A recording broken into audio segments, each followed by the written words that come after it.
You know what's strange about reptilian lore? Most alien stories are about something arriving. Lights in the sky, ships coming down, visitors. Reptilian stories are different. They don't arrive. They're already here. Underground, in tunnel systems, beneath deserts, beneath mountains. And depending on who you ask, they've been here longer than we have. That's the premise. Not tourists, residents. And once you hear that version of the story, it changes the energy. Because now, it's not, are we alone? It's, who's beneath us? Before the internet, before YouTube, before conspiracy forums, serpent human beings were already part of ancient cosmology.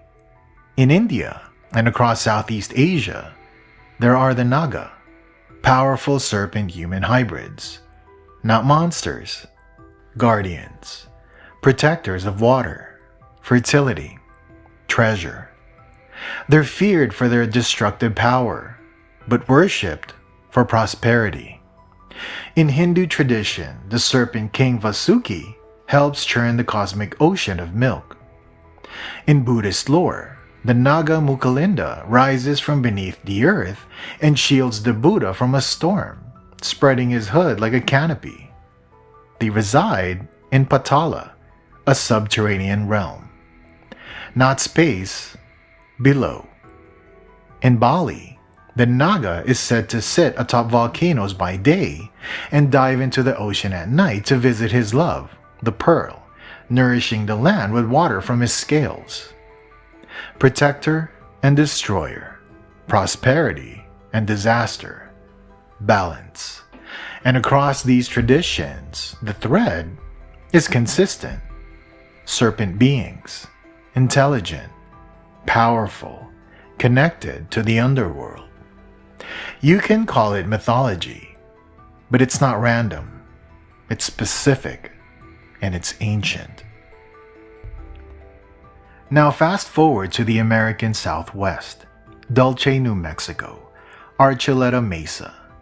The story goes like this. Deep underground drilling projects, massive tunnel systems, military involvement, and, according to one man, Phil Schneider, something went wrong. He claimed he was part of a team drilling deep beneath the earth when they broke into a cavern. Inside, tall reptilian beings, not small, not animalistic, large, intelligent, humanoid. He said a firefight broke out.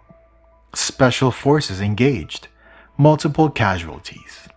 Schneider claimed the reptilian entity injured him severely, that a soldier pulled him into an elevator and saved his life while others died. He later appeared in lectures missing fingers, claiming they were lost in that encounter. He spoke of a hole in his chest, of classified underground bases, of cooperation agreements that went bad. Years later, he was found dead, officially ruled a suicide. Supporters say otherwise. That's the story. You can still watch his lectures. No soundtrack, no dramatic edits. Just a man telling it straight. And once you hear it, it sticks. Before Dulce ever hit the internet, before underground-based lectures, reptilian beings were already on television. In 1983, the miniseries V aired. Alien visitors arrive. They look human. They promise peace. But underneath the skin, reptilian beings with their own agenda. That imagery stuck. Then in 1988, John Carpenter's They Live, not literal lizard faces, but hidden elites revealed through special glasses. A ruling class that isn't what it seems. Subliminal messages, control behind the curtain. Even earlier, creature features like Octoman. In 1979, Alien introduced one of the most iconic reptilian biomechanical creatures in film history. Now, none of these movies claim to be documentaries, but culturally, they normalize the concept, the idea that something could look human, but not be. And when a concept lives in pop culture long enough, it stops feeling foreign. It becomes familiar. And that's interesting. In the 1990s, the reptilian narrative shifted. British author David Icke began speaking publicly about what he described as a reptilian bloodline. According to his worldview, shape-shifting reptilian beings had interbred with humanity. Their descendants, he claimed, occupy positions of power, influence governments, operate behind the scenes. This wasn't vague symbolism. It was specific, interdimensional entities, hybrid lineages, hidden rulers. For some people, it sounded outrageous. For others, it explained everything. Whether you believe him or not, his version of the reptilian myth became the dominant modern narrative. And once the internet amplified it, it spread globally. This wasn't just cave legends anymore. It was a hidden hierarchy. Then came the age of cameras, YouTube, clips, slow motion replays. Suddenly, people weren't just telling stories. They were posting footage. Politicians blinking strangely. News anchors with eye distortions. Moments where compression artifacts made pupils look vertical for a split second. Now, I'm not saying any of that is real. It could be lighting. It could be digital glitches. It could be imagination. But in the lore, those clips became evidence, and the underground narrative expanded too. Back in 1933, a mining engineer named G. Warren Shuffled claimed to have mapped a 5,000-year-old underground city beneath Los Angeles using a self-invented radio X-ray device.